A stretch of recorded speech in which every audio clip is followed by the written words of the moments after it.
Nous sommes à North Vancouver, à l'extrême ouest du Canada. Ce sera le point de départ pour rejoindre Vancouver Island et les innombrables spots de pêche qui s'y trouvent. Plus de 31 000 km² de montagnes, de forêts et de rivières font de cette île un environnement unique au monde. Quand tu es à Tofino, tu as toutes les plages du West Coast qui sont là. Et puis après, il faut sortir, il faut conduire 1 heure pour aller sur les coins de pêche. 750 000 km de cours d'eau parcourent Vancouver Island. Moi, j'ai voyagé beaucoup sur la planète et puis c'est le seul endroit au monde où on peut pêcher tout le temps, là. Donc c'est quand même assez sympathique. C'est parce que là, on est quand même assez loin d'un petit peu partout. Donc on va monter le camp, on va voir la rivière, puis on décidera comment on pêche quand on verra la rivière. Donc là, on doit tourner ça et on est presque arrivé. Nous arrivons sur une rivière dont nous tairons le nom pour protéger un écosystème fragile et menacé par l'homme.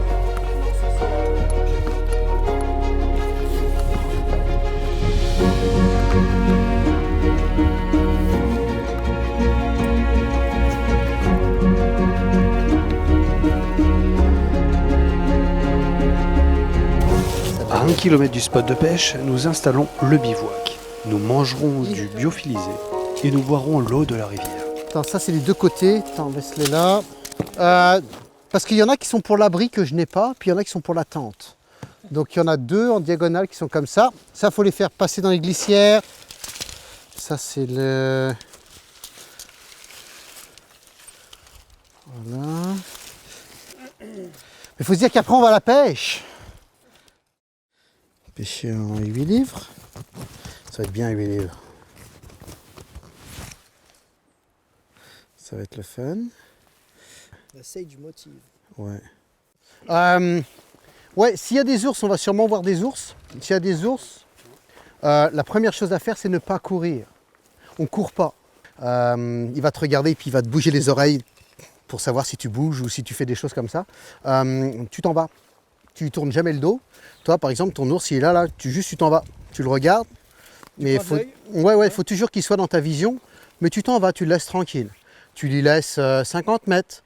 50 mètres, c'est d'ici aux 2 arbres qui sont là.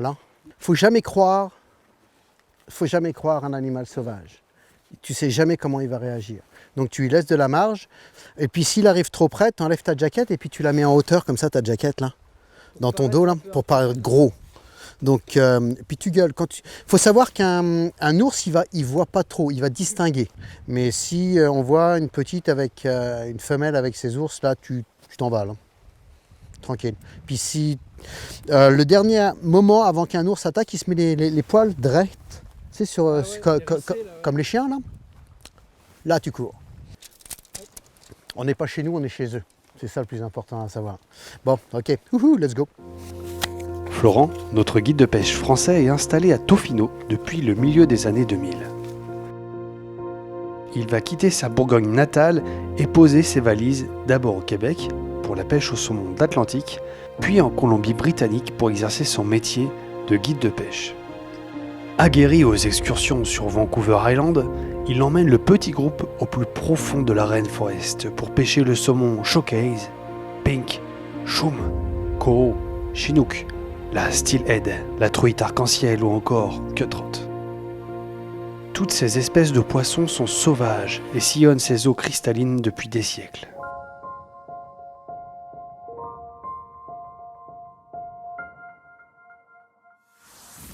Arrivé sur les rives, notre petit groupe expérimente sans attendre les innombrables poules que nous offre la rivière.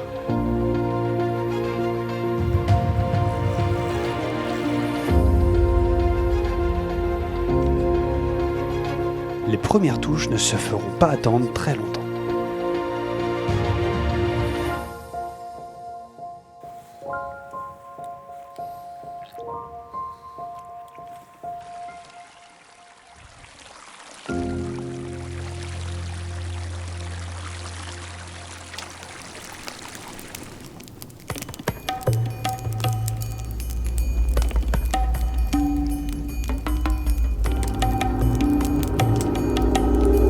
Des mouches pour demain, on va monter des intruders. C'est des mouches qui sont très longues, très fines, qui sont montés avec 2 hameçons. Donc ça c'est de la tresse. Donc là on va commencer, je vais mettre... on a vu que c'était la rose qui marchait bien. Hein. Oh. Regarde là, les couleurs qui marchent mieux, on va être d'accord que tu regardes les couleurs qui sont là. Il y a beaucoup de rose, beaucoup de violet, beaucoup de noir, des couleurs foncées. On essaie de trouver la bonne couleur. J'aime ces combos de couleurs.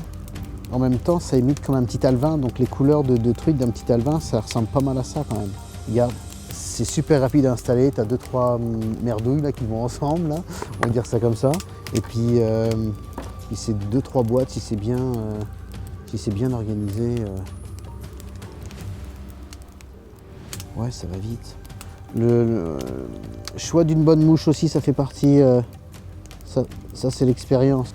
C'est que j'aime beaucoup pêcher avec ce modèle-là. Très facile à monter, très rapide. Et puis on ajoutera juste un petit hameçon octopus ou les fameux bussy retournés de chez VMC à la fin de ça. Donc ça fait que l'hameçon va arriver là, c'est parfait. Donc, pouf, done. Hop, c'est réglé. On en peut plus.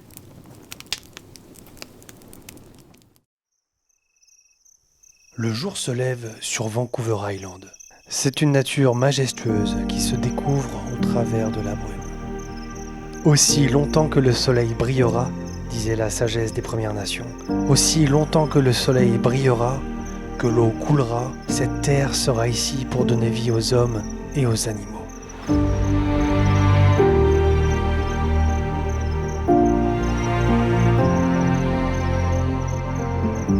Le groupe se prépare à rejoindre la rivière. Il est 7 heures. Le thermomètre affiche 5 degrés.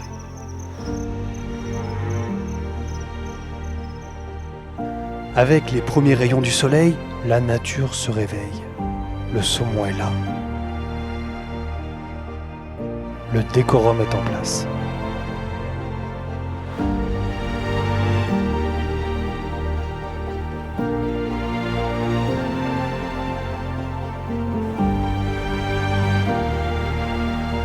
Les lignes sont montées avec des streamers. Ce sont des mouches artificielles lestées, imitant un alvin ou une sangsue.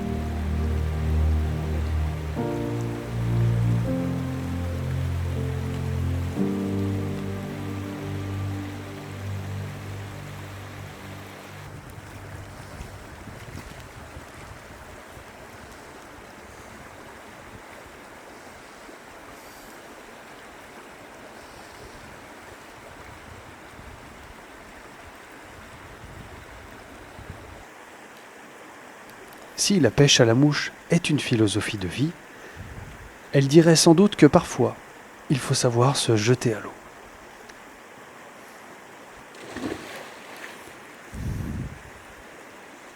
La pêche est le point de rendez-vous entre le monde terrestre et le monde aquatique. Instant recherché par les pêcheurs, redouté par le poisson. Aucune certitude sur le résultat, mais ce jour-là, le matériel et les mouches de Florian sont d'une grande efficacité.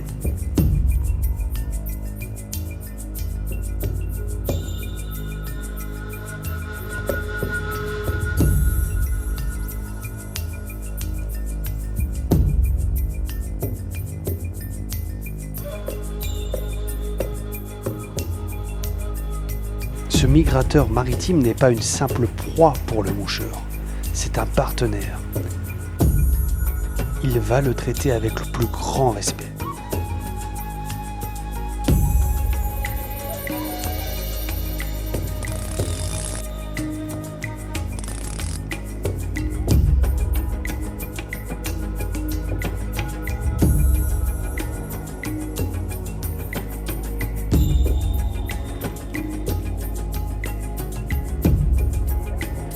Le moucheur remonte et manipule le poisson le plus délicatement possible.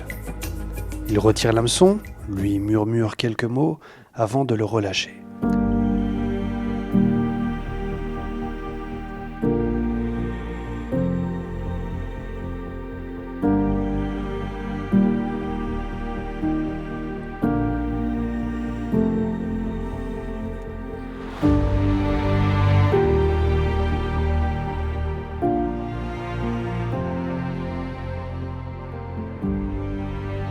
La pêche à la mouche se pratique avec un hameçon sans ardillon. Les poissons peuvent alors être relâchés et rejoindre leur milieu naturel dans les meilleures conditions. Dans sa philosophie, le pêcheur à la mouche a totalement laissé de côté l'aspect alimentaire.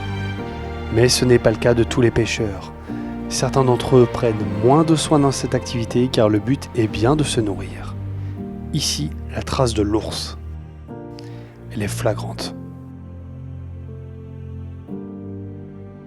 Redoutable pêcheur en eau vive, prédateur incontesté sur Terre, l'ours brun et le grizzly sont bien les seuls maîtres ici.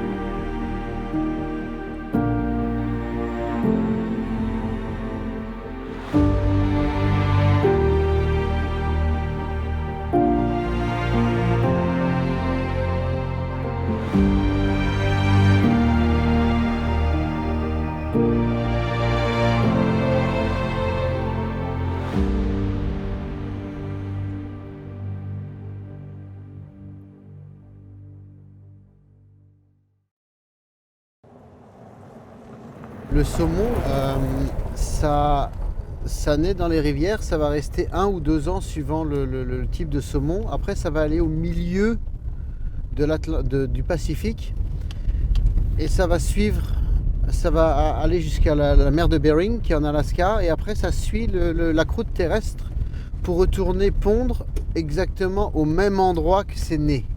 Donc ça va retourner dans la même rivière, dans la même partie de rivière, dans le même pool et au même endroit. Il y a moins de poissons, parce que à différentes étapes de leur migration, il y a des problèmes. Et le premier problème qu'il trouve, il va trouver des fish farms, des fermes de saumon. Il va être touché par des sea lice. Les sea lice, c'est un petit organisme qui se colle à la peau. Il en suffit d'une sur un juvénile pour le tuer. Donc ça déjà, ça n'aide pas.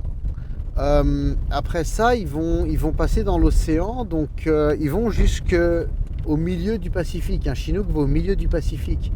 Là, ils vont rencontrer tous les bateaux d'Asie, pêcheurs, qui mettent ce qu'on appelle des ghost nets. Des ghost nets, c'est des filets dérivants qui font 8 à 9 km de long et qui font quelques centaines de mètres de profondeur. Donc les filets restent là pendant des semaines, ils ont des petites balises GPS et les gros bateaux de pêche industriels viennent les rechercher quelques semaines après. Donc ça peut décimer un banc de poissons de plusieurs milliers de poissons sans aucun problème. Donc après ça, le peu qui reste remonte dans les rivières pour pondre. Il y a 1% de retour.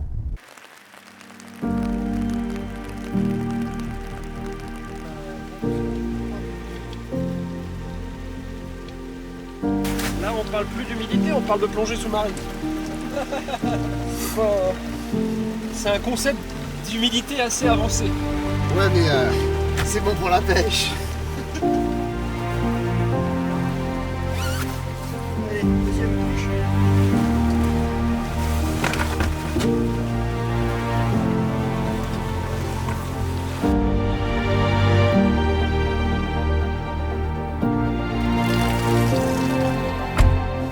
L'île de Vancouver freine les nuages chargés d'humidité venus du Pacifique. Ce phénomène a entraîné en 2018 3,80 m de précipitations sur la côte ouest de l'île. C'est l'équivalent de 5 années de pluie pour une ville comme Paris ou San Francisco. Les rites formés sur l'eau ne facilitent pas les choses.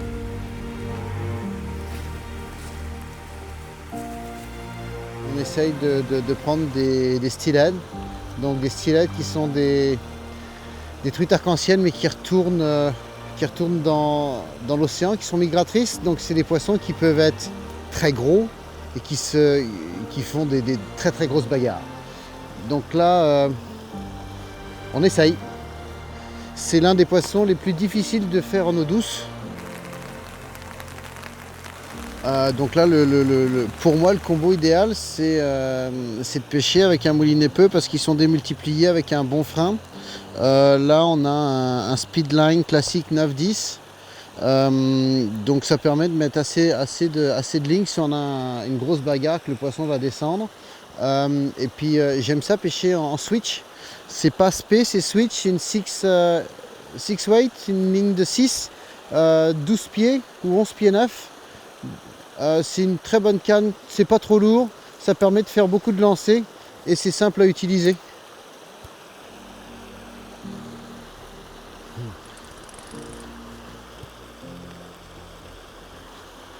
La pêche à la mouche est décrite dans un premier manuscrit anglais datant du XVe siècle.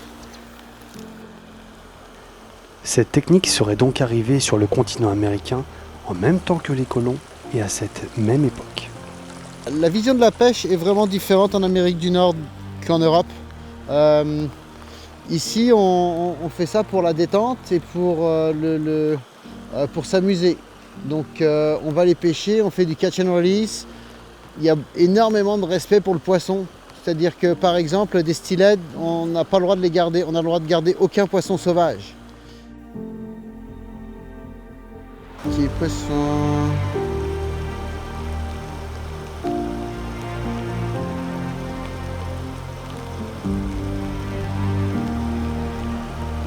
Non, hein, bon.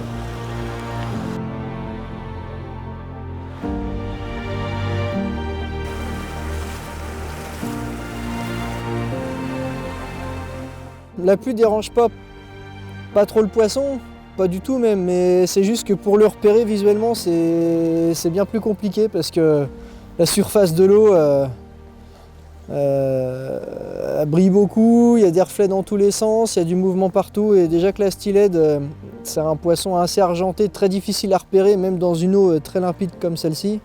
Donc là, avec la pluie, ça arrange pas les choses à ce niveau-là.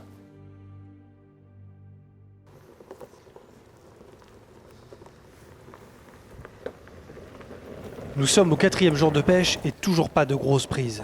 Florian, le guide de pêche, propose un nouveau spot.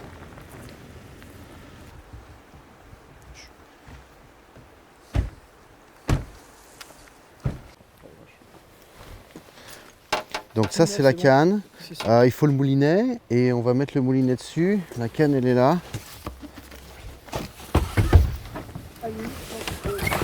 On va en prendre une deuxième. Donc ça ce sont des grosses cannes pour des gros poissons. Donc là on peut envisager de voir des poissons qui font 15, 20, jusqu'à 30 ou 40 livres. Donc ça, il faudra vraiment être très chanceux pour avoir des poissons comme ça, mais c'est pour ça qu'on utilise des grosses cannes. Parce qu'avec des soies de 7, regarde, on ne peut rien faire. C'est pas très compliqué. Le briefing d'avant-pêche est un moment d'échange technique, mais aussi un partage d'expérience. Donc là, on a le moulinet peu. C'est l'avantage, c'est que j'avais un autre moulinet, on l'a mis sur... on a juste changé la bobine. C'est l'avantage des bobines interchangeables.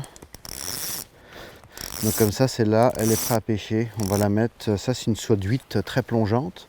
Donc ça c'est l'avantage, on peut avoir beaucoup de différents types de soies, soit flottantes, soit plongeantes, soit intermédiaires, des soies claires, des soies très voyantes, des soies plus légères, mais c'est le même moulinet.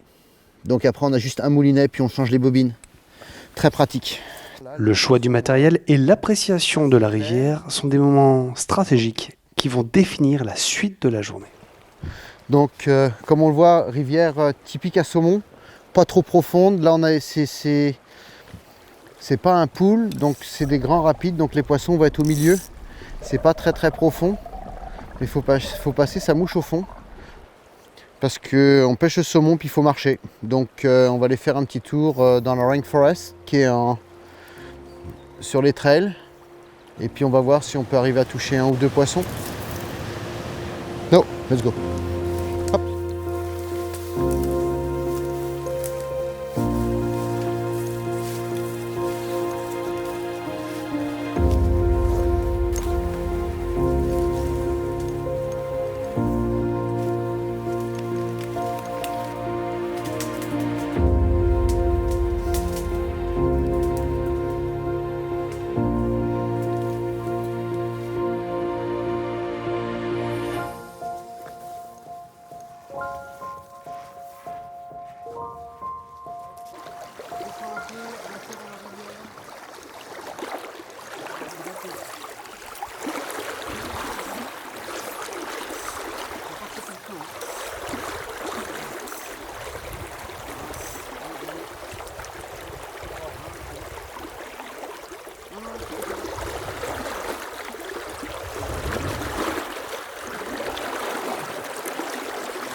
On se sent pas particulièrement patient, mais la pêche du saumon en particulier, c'est une pêche c'est un peu un marathon en fait.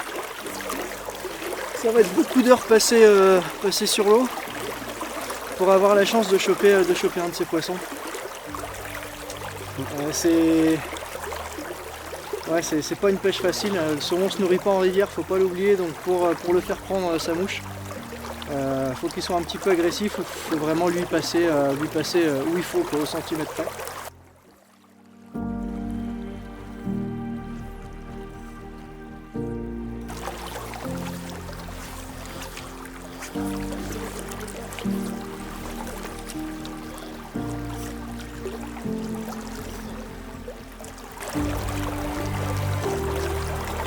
J'ai l'impression que c'est un poisson qui est là.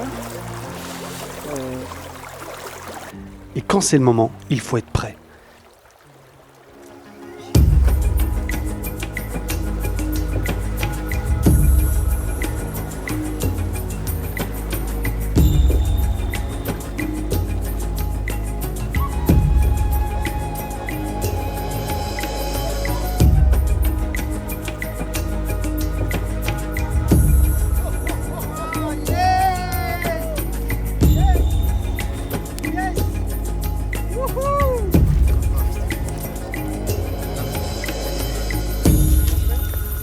Magnifique, première stylette. Allez, C'est prêt? rejoindre ta rivière pour te reproduire, ma belle. Ouais, c'est un super beau poisson ça. Waouh! Ah bah nickel, Yes. c'est trop fort. Superbe. Une stylette de 10 livres, une très belle prise. Un authentique plaisir qui récompense des milliers de kilomètres parcourus. De la patience, des investissements et une passion intarissable pour vivre ces moments uniques.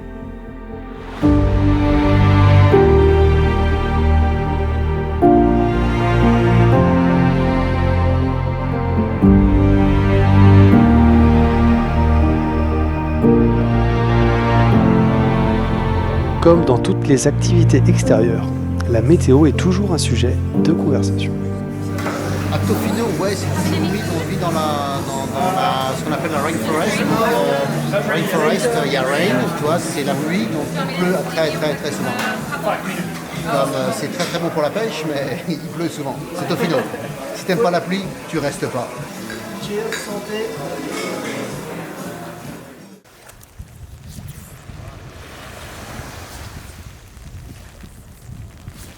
En mer, on a besoin de beaucoup de soie, toujours, et pour faire des longs shoots. Et donc après, la soie, faut la ramener. Et donc, avec un démultiplié, je vais voir que les quelques mètres de soie que j'ai au pied, je fais 3 tours de manivelle et c'est remballé, quoi. Donc la soie, elle ne nous gêne pas, et puis on peut pêcher dans les rochers, on peut pêcher dans des zones encombrées. Il suffit de mettre quelques tours de manivelle, la soie elle est remballée. On gagne beaucoup de temps, on s'embête beaucoup moins qu'avec un moulinet traditionnel. Donc ce sont des spots assez connus pour la pêche du saumon, parce qu'ici en mer ils n'ont pas énormément de poissons en fait, ils ont les 5 espèces de saumons du Pacifique. Ils pêchent principalement ça et donc on a vu quelques saumons sauter hors de l'eau, donc c'est des saumons coho qui n'ont pas encore remonté dans les rivières. Donc l'idée c'était d'essayer d'en prendre au streamer pour pouvoir avoir un combat vraiment sympa, parce que les poissons qui sont frais en mer comme ça, ils sont très puissants. Et c'est assez rare aussi d'avoir l'opportunité d'en prendre en mer, donc c'est pour ça qu'on a testé Tofino.